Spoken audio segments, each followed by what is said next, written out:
Witajcie, z tej strony Ania z JumperArt. Na dzisiejszej inspiracji przygotowanej dla Craft ozdobimy sobie Exploding Boxa. Mam tu przygotowaną bazę od Eco Scrapbookingu, a którą kolekcję będziemy ozdabiać, już pokazuję. Timeless Grace. To idealna kolekcja i stwierdziłam, że na osiemnastkę, bo o takim Exploding Boxie rozmyślam, będzie idealnie się nadawała. Co mi będzie potrzebne? No oczywiście grafiki. Grafiki zaraz Wam pokażę, że mam już wycięte. Ten mniejszy pad 15 na 15. Oczywiście duży pad. Zaraz coś wybierzemy, z czego będą zewnętrzne i wewnętrzne klapeczki.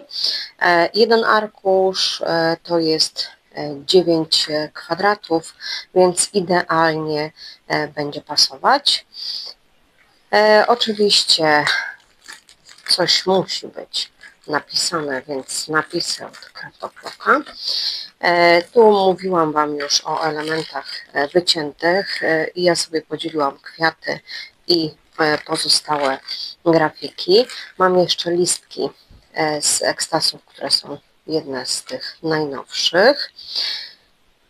Co będzie jeszcze potrzebne? Klej, nożyczki, gilotyna na pewno, ołówek, kość do bigozbania, pensetka. Nie mogłam się zdecydować, przygotowując sobie materiały, więc wstążki i koronki, jest ich zdecydowanie tu za dużo, ale są. Kwiatki też w różnych odcieniach.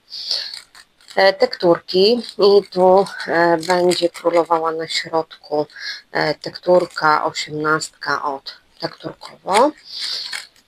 No i co? Coś świecącego też nam się przyda. Akurat tyle mi zostało jeszcze elementów, ale może gdzieś tam florystycznych, więc może jeszcze coś sobie wyszukam.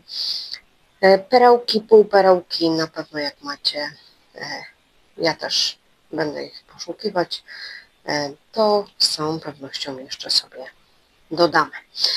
No to co? Możemy zaczynać.